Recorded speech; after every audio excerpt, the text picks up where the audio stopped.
बिस्मिल्लाहिर्रहमानिर्रहीम, अस्सलाम वालेकुम। खेलों की खबरों पर तबसरा और तजियों सजे स्कोर के एक और प्रोग्राम के साथ सैयद याह्या हुसैनी आपकी खिदमत में हाजिर है। पाकिस्तान क्रिकेट टीम न्यूजीलैंड में 3 मुल्की सीरीज़ के इब्तदाई 2 मैचों में अपने अहम फास्ट बॉलर शाहीन शाह अफरीदी, उभरते हुए फास्ट बॉलर नसीम शाह और मोहम्मद हसनैन की खिदमत से महरूम रही है। शाहीन शाह अफरीदी घुटने की इंजरी के बाद लंदन में रिहैब में मसरूफ़ हैं और टीम के साथ सफ़र करने वाले नसीम शाह पहले पाकिस्तान में कोविड का शिकार होकर आखिरी मुकाबलों में इंग्लैंड के खिलाफ हिस्सा न ले सके और फिर न्यूजीलैंड पहुंचने पर नसीम शाह और मोहम्मद हसनैन वायरल इन्फेक्शन का शिकार हुए। इस सूरत हाल में पाकिस्तान की बॉलिंग का बोझ बेंच स्ट्रेंथ पर बैठे हुए सेकंड स्ट्रेंथ पर था, जिसकी सरबराही फास्ट बॉलर हारिस रऊफ कर रहे थे। हफ्ते को क्राइस्टचर्च में न्यूजीलैंड के खिलाफ मैच में भी पाकिस्तान के बॉलिंग अटैक ने कीवी कप्तान केन विलियमसन की फतह हासिल करने की ख्वाहिश तक ही महदूद रखा। केन विलियमसन का टॉस जीतकर पाकिस्तान के खिलाफ बैटिंग का फैसला पाकिस्तानी बॉलर्स ने गलत साबित कर दिया। हारिस रऊफ के इब्तदाई ओवर्स ने ही कीवी ओपनर्स को ये बावर करा दिया कि उनके खिलाफ जारहाना बैटिंग ख्वाब ही साबित होगी। Fast bowler Mohammad Wasim junior ने भी अपनी बॉलिंग का सिलसिला वहीं से जोड़ा जो बांग्लादेश के खिलाफ टूट गया था। ओपनर फिन एलन उनके सामने नाकाम हुए, फिर कॉनवॉय और कप्तान केन विलियमसन भी तेज़ खेलने में मुकम्मल नाकाम रहे, जिसका सबूत था 52 गेंदों पर उनकी 61 रन की शराकत। कॉनवॉय और विलियमसन बिलतरतीब 36 और 31 रन पर पवेलियन लौट गए। सिर्फ मार्क चिपमैन जारहाना खेल पेश कर सके, जहां वो 16 गेंदों पर 32 रन बनाने में कामयाब हुए। यही वजह है कि विकेटें हाथ में होने और 18वें ओवर में 137 रन बनाने के बाद कीवीज़ को उम्मीद थी कि बोर्ड पर 160 तक का हिस्सा सजा लेंगे, लेकिन 19वें ओवर में हारिस रऊफ की 3 विकेटों ने न्यूजीलैंड की सारी मनसूबाबंदी पर पानी फेर दिया और कीवी टीम मुकर्रर ओवर्स में 8 विकेट पर 147 रन पर महदूद रही। क्राइस्टचर्च में न्यूजीलैंड के खिलाफ 148 रन का हदफ मुश्किल ना था। दूसरी जानिब मोहम्मद रिजवान जो मुसलसल रन के अंबार लगा रहे हैं, उनकी मौजूदगी में यह हदफ मजीद आसान नजर आ रहा था, लेकिन न्यूजीलैंड में ट्रायंगुलर सीरीज से कबल मोहम्मद रिजवान आखिरी 25 T20 बैनुल-अक़वामी मुकाबलों में UAE और एशियाई कंडीशन में खेले। ट्रेंट बोल्ट और टिम साउथी जो गेंद को स्विंग करने की भरपूर महारत रखते हैं, मोहम्मद रिजवान वहाँ मुश्किल में रहे और 12 गेंदों पर सिर्फ 4 रन बनाकर पवेलियन लौट गए। इसके बाद आने वाले शान मसूद, जिन्हें मिडल ऑर्डर को मजबूत करने के लिए टीम में शामिल किया गया है, वो भी बगैर कोई रन बनाए पवेलियन लौट गए। 37 रन पर 2 विकेटें गिर जाने के बाद एक बार फिर इम्तिहान मिडल ऑर्डर का ही था, लेकिन टीम मैनेजमेंट ने मिडल ऑर्डर की नाकामी के डर से नायब कप्तान शादाब खान को चौथे नंबर पर बैटिंग के लिए भेज दिया। बाबर आजम के साथ शादाब खान ने भरपूर साथ निभाया। बाबर आजम ने जिम्मेदाराना कप्तान का रोल निभाते हुए शादाब खान के साथ 61 रन जोड़े। शादाब खान ने सिर्फ 22 गेंदों पर 2 चौकों और 2 छक्कों के साथ 34 रन स्कोर किए। इसके बाद ना इफ्तिखार, ना आसिफ अली और ना ही हैदर अली को बैटिंग करने के लिए भेजा गया, बल्कि मोहम्मद नवाज जौहर दिखाने मैदान में आए। मोहम्मद नवाज 19 गेंदों पर 16 रन बनाकर पवेलियन लौट गए, लेकिन बाबर आजम ने दूसरे एंड से स्कोर करने का सिलसिला जारी रखा। पाकिस्तान ने बाबर आजम के शानदार 79 रन की बदौलत 10 गेंदों कबल हदफ हासिल कर लिया और न्यूजीलैंड को 6 विकेट से शिकस्त दे दी। 3 मुल्की T20 सीरीज में पाकिस्तान 2 मैच जीतकर टॉप पर है। पहले मैच में बांग्लादेश को शिकस्त दी और दूसरे मुकाबले में मेज़बान न्यूजीलैंड को शिकस्त से 2-4 किया, लेकिन कीवीज़ के खिलाफ फतह के बावजूद पाकिस्तान क्रिकेट टीम के 2 टेस्ट क्रिकेटर साबिक कप्तान मोहम्मद हफीज़ और साबिक test wicket keeper Kamran Akmal 148 run के हदफ के तौक़ुब में चौथे नंबर पर शादाब खान और फिर मोहम्मद नवाज को भेजने पर ज़्यादा कुछ दिखाई दे नहीं रहे और उन्होंने टीम मैनेजमेंट के फैसले पर सख्त तनकीद की है।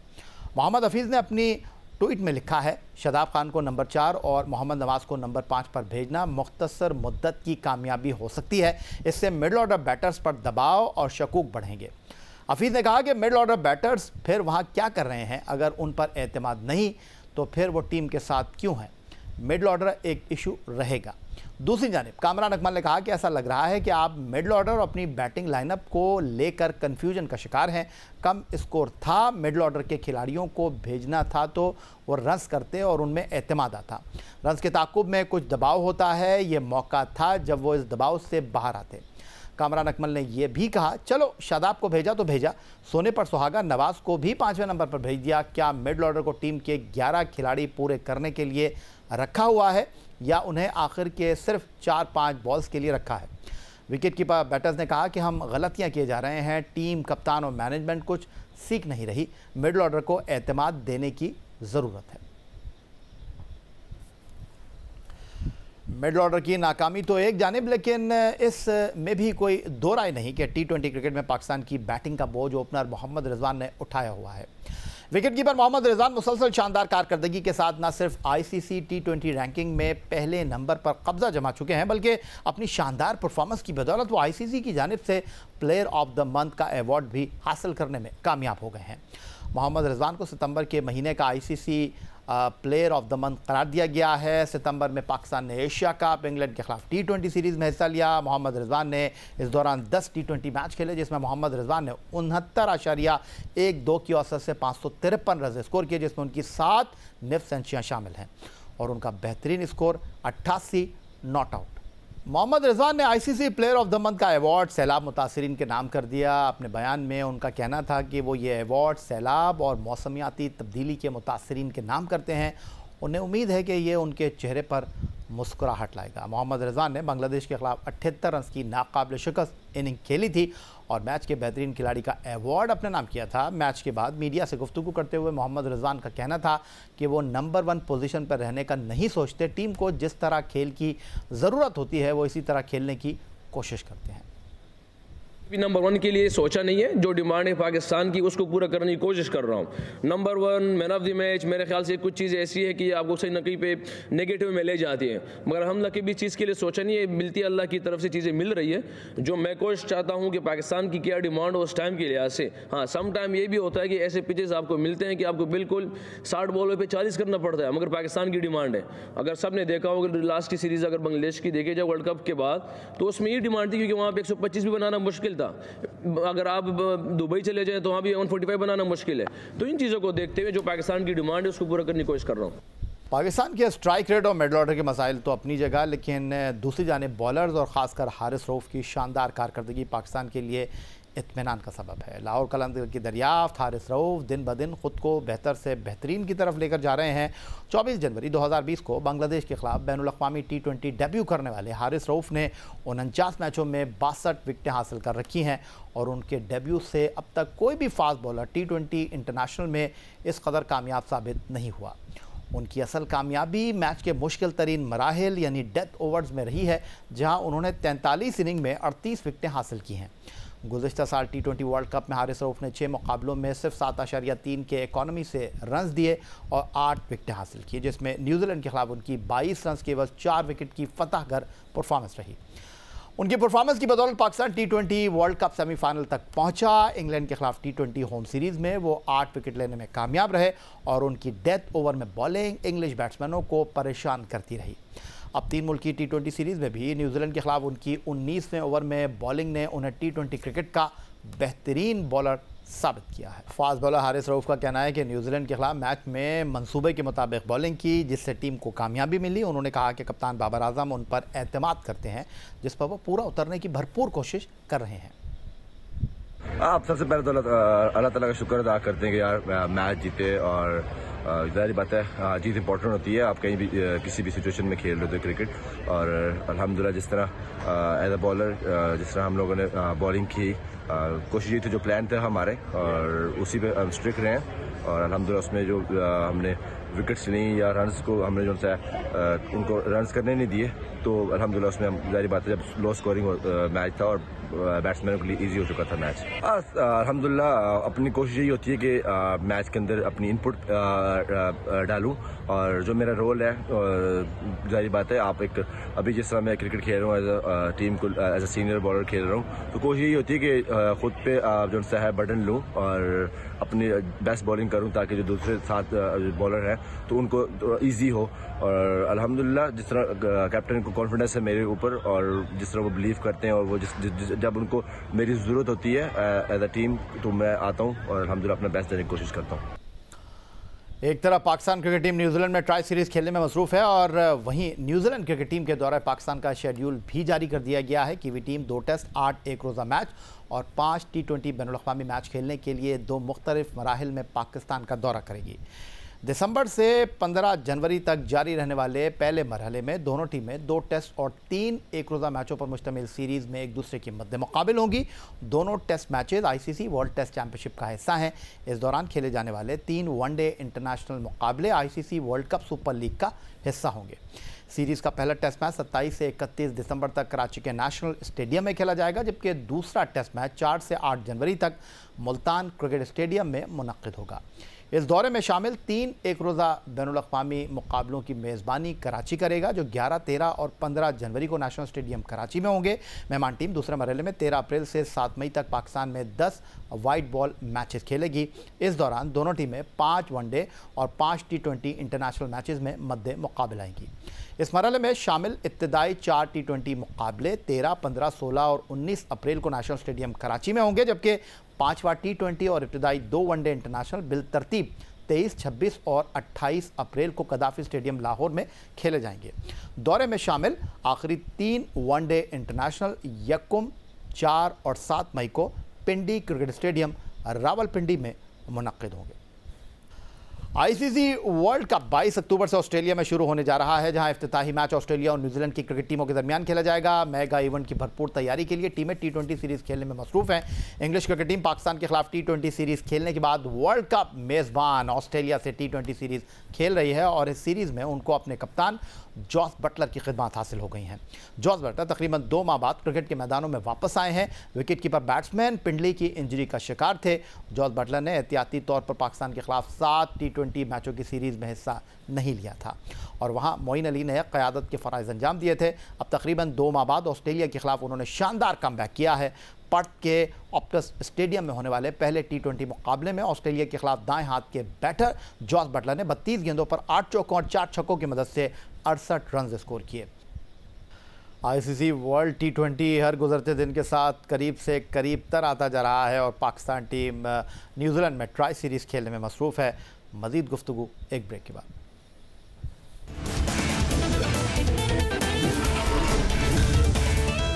अब्दुल सत्तार हॉकी स्टेडियम कराची में पाकिस्तान की कौमी हॉकी टीम का तरबियती कैंप जारी है। अजलान शाह हॉकी टूर्नामेंट के लिए पाकिस्तान के कौमी खेल हॉकी के मुख्तलिफ मामलात और कौमी हॉकी टीम की अजलान शाह हॉकी टूर्नामेंट की तैयारियों पर गुफ्तगू करने के लिए आज स्टूडियो में हमें ज्वाइन कर रहे हैं पाकिस्तान हॉकी टीम के साबिक कप्तान, सियोल ओलंपिक 1988 में पाकिस्तान टीम की क़यादत के फ़राइज़ अंजाम देने वाले ओलंपियन नासिर अली साहब। आपको खुशामदीद कहेंगे। और हमारे साथ स्टूडियो में हमारे आज के दूसरे मेहमान कौमी हॉकी टीम के साबिक कप्तान और पाकिस्तान हॉकी टीम के असिस्टेंट कोच मोहम्मद उस्मान, आपको भी खुशामदीद कहेंगे। गुफ्तगू की शुरुआत नासिर अली साहब आपसे करना चाहूँगा। पाकिस्तान हॉकी टीम की सिलेक्शन कमेटी का आप हिस्सा हैं, तो ये जो अजलान शाह हॉकी टूर्नामेंट के लिए टीम का इंतखाब हुआ है, कुछ खिलाड़ियों ने जो है वो हॉकी पाकिस्तान के साथ मज़ीद खेलने से माजरत की है अपने माली मुश्किलात के सबब, तो क्या अजलान शाह हॉकी टूर्नामेंट में हम नए खिलाड़ियों की तरफ जाएंगे या कुछ गुफ्तगू शनीद हो रही है आपकी उन खिलाड़ियों के साथ? हाँ, बिस्मिल्लाहिर्रहमानिर्रहीम। Thank you very much Yahya साहब। पहली बात तो ये है कि एज ए सिलेक्टर जो टीम है हमारी या जो कैंप लगा हुआ है उसके ऊपर मैं आपसे बातचीत करूंगा। और जहाँ तक वो प्लेयर जो लीग खेलने गए हुए हैं, मैं ये आपको स्ट्रेट वे बता दूं कि उन प्लेयर्स को कंसिडर नहीं किया जाएगा, क्योंकि उन्होंने पाकिस्तान का कैंप अगर ज्वाइन नहीं किया तो हमारी जो पॉलिसी है या जो जितने भी हमारे सिलेक्टर्स हैं, जो कि चेयरमैन कलीमुल्लाह हैं हमारे सिलेक्शन कमेटी के, उन्होंने भी बात की है और उन्होंने यही फ़ैसला पूरे सिलेक्टर्स ने किया है कि जो भी पाकिस्तान टीम में से कैंप में होगा लड़का, उसको टीम में कंसीडर किया जाएगा। देखें, जहाँ तक बात आती है टीम की परफॉर्मेंस की, कि वो जो लड़के जो 10 या 11 प्लेयर्स गए हैं, उनके होते हुए अगर आप इतने साल से या 2 सालों से 18वें नंबर पर चल रहे हैं, तो क्यों ना हम यंग प्लेयर जो है, जो यंग लाट है हमारी, इंशाल्लाह ताला उनको हम सेलेक्ट करेंगे और उसमें देखेंगे कि आप ये सीनियर और जूनियर का जो कॉम्बिनेशन होगा वो आपके सामने खुलकर सामने आएगा। और मैं ये आपको ये यकीन से कहता हूँ कि जो रिज़ल्ट आएगा वो बिल्कुल डिफरेंट होगा और अच्छाई की तरफ जो है रिज़ल्ट आप देखेंगे। ओलंपियन मोहम्मद उस्मान साहब, आपको भी खुशामदीद कहेंगे और साथ साथ मुबारकबाद देना चाहूँगा आपको। पाकिस्तान हॉकी मैनेजमेंट में बतौर असिस्टेंट कोच आपकी वापसी हो रही है, तो सबसे पहले तो मैं ये जानना चाहूँगा कि फुल स्ट्रेंथ के साथ, फुल स्विंग के साथ अब्दुल सत्तार हॉकी स्टेडियम में आप लोग 2 सेशन में ट्रेनिंग कर रहे हैं अजलान शाह हॉकी टूर्नामेंट के लिए, तो कैसी चल रही है आपकी ट्रेनिंग? बिस्मिल्लाहिर्रहमानिर्रहीम। सबसे पहले तो शुक्रिया आपको इनवाइट करने का और मौका देने का कि हम बता सकें आवाम को कि सेशंस कैसे जा रहे हैं और ट्रेनिंग कैसे जा रही है। जैसे आपने बताया कि हम मॉर्निंग और इवनिंग 2 सेशन कर रहे हैं। एक सेशन तकरीबन 3 घंटे पर किया जाता है, उसमें हम फिज़िकल ट्रेनिंग करते हैं और उसके बाद स्किल वर्क होता है, स्टिक वर्क है, जैसे टेक्निक है, टैक्टिक्स पे काम कर रहे हैं। हमारा एक पूरा पैनल है जिसमें आप सबको पता है कि हमारे साथ फॉरनर कोच है और उसके साथ हमारा एक पैनल है, अयाज महमूद साहब है, मैं हूँ, मोहम्मद अली हैं और गोल कीपिंग कोच में इमरान भट्ट है। तो हमारी पूरी कोशिश है और हम जय एक प्लानिंग के मुताबिक जो कि गोरे के साथ मिल के हम दोनों बच्चों को ट्रेनिंग करा रहे हैं, प्लेयर्स को, और स्पेशली उन चीज़ों पे ट्रेनिंग कराई जा रही है जो कि जिसमें हम कह सकते हैं कि वीक है। जो लास्ट जो इवेंट्स हुए हैं कॉमनवेल्थ गेम और एशिया कप, उसमें जिस चीज़ों में हम वीक थे उसके मुताबिक उस पर ट्रेनिंग कराई जा रही है। तो उस्मान, आपके लिए थोड़ा सरप्राइज़ नहीं था कि हैदर हुसैन ने बतौर सेक्रेटरी टेक ओवर करने के बाद जो खिलाड़ियों के डेली अलाउंसेस का मामला थे उनको हल किया, लेकिन उसके बाद एक नया मरहला आपके लिए था, नई मुश्किल आपके लिए थी कि अजलान शाह हॉकी टूर्नामेंट में आप कैंप में पहुँचे तो वहाँ पर आपके जो मेन प्लेयर थे उन्होंने माजरत कर लिया आने से, तो आपके लिए कितना शॉकिंग था? सबसे पहले जैसा आपने कहा कि हैदर का सेक्रेटरी बनना सरप्राइज़ मेरे लिए था, और जो उन्होंने काम किया वो मेरे लिए सरप्राइज़ नहीं था, क्योंकि मैं उसको कहने के काफ़ी सालों से जानता हूँ। वो मेरी कप्तानी में भी खेला जब उसने पहला डेब्यू किया, उसके बाद से जो कराची हॉकी एसोसिएशन में वो काम कर रहा है वो मुझे पता है। मैं उसकी एकेडमी में जाता रहूँ, वहाँ जाता रहूँ, तो हमेशा वो हार्ड वर्क करता है और कोशिश करता है कि जो भी प्लेयर्स के लिए बेनिफिट्स का काम कर सके की। और जो देख लें आपने, उसने पहले आते ही जो कि सबसे अहम काम, सबसे बड़ी ज़रूरत होती है प्लेयर्स की, जो उसके फाइनेंशली जो ड्यूज़ वगैरह जो उनका डेली लॉसेज है उनकी वजह से वो परेशान थे, वो उसने दूर किया। दूसरा अजलान शाह के लिए जैसे आपने कहा कि वो मैं आया हूँ और उसके ऊपर इवेंट्स आते ही आ गए हैं, तो उसकी पूरी कोशिश है कि इंशाल्लाह ताला वो हमें फुल जो फैसिलिटीज़ प्रोवाइड कर रहा है ताकि हम ये तवज्जो के साथ और पूरी स्ट्रेंथ से ट्रेनिंग करें और इंशाल्लाह ताला अच्छा रिजल्ट लेके Azlan Shah. Olympian Nasir Ali साहब, पाकिस्तान हॉकी फेडरेशन के साथ आप माजी में भी एसोसिएट रहे और नई मैनेजमेंट के साथ भी आप काम कर रहे हैं, तो जानना आपसे मुझे ये था कि आप स्क्रूटनी के मरहले में भी रहे, पाकिस्तान हॉकी फेडरेशन के साथ नए इलेक्शन में भी आपने बढ़ चढ़कर हिस्सा लिया, लेकिन एक सेक्शन ऑफ ग्रुप है ओलंपियंस का जो मौजूदा मैनेजमेंट के साथ कंफर्टेबल नहीं है। अगरचे मौजूदा फेडरेशन की मैं बात करता हूँ तो Olympian Mohammad Usman assistant coach हैं, फिर पाकिस्तान के लिए बैनुल अक़वामी सतह पर खेलने वाले मोहम्मद अली हो गए, या गोलकीपर इमरान भट्ट हो गए जो ओलंपियन रेहान भट्ट साहब के भाई हैं, और फिर सईद खान हेड कोच हैं, फिर अयाज महमूद आपकी मैनेजमेंट का हिस्सा हैं, लेकिन दूसरी तरफ कुछ ओलंपियंस हैं जो अभी इस मैनेजमेंट के साथ कुछ ज़्यादा खुश दिखाई नहीं दे रहे। हाँ, शुक्रिया यही, आपने बहुत अच्छा क्वेश्चन किया लाइक स्क्रूटनी। रियली मैं आपको बताऊं कि जो मैंने स्क्रूटनी की है मैंने बिल्कुल ऑनेस्टी से की है। अगर कोई इस किस्म का मेरे ऊपर कोई ब्लेम लगाता है तो मेरा ख्याल है कि बिल्कुल गलत है। आपको खबर मिली हो कि कायमा कमेटी में भी हम लोग गए थे, तो वहाँ पर भी मैंने यही बात की थी कि मुझे अगर 10 या 15 मिनट का अगर आप टाइम दें तो यही जो अख्तर रसूल साहब हैं जिनके यानी कि पूरा होल्ड है पंजाब में, तो यानी कि यही है भाई, मैं आपको क्या बताऊं कि यानी कि तमाम बोगस क्लब बने उन्होंने भर्ती की हुई हैं, जो कि जब वो प्रेसिडेंट थे पाकिस्तान हॉकी फेडरेशन के, 2 दफ़ा वो प्रेसिडेंट बने हैं, तो मैंने जो प्रेसिडेंट के रूल्स ऑफ रेगुलेशंस जो आइन के हैं PHF के, मैंने उसके मुताबिक कराई है। उसके मुताबिक ये है कि आपके पास 14 प्लेयर से कम नहीं होना चाहिए और 14 साल से कम नहीं होना चाहिए, 30 साल से ज़्यादा नहीं होना चाहिए, और डिस्ट्रिक्ट जो है ना वो लाहौर का ही होना चाहिए। अब बिलीव मी यही है भाई कि मैं बता नहीं सकता कि कोई भी ऐसा क्लब नहीं था कि जिसके 11 प्लेयर्स हों।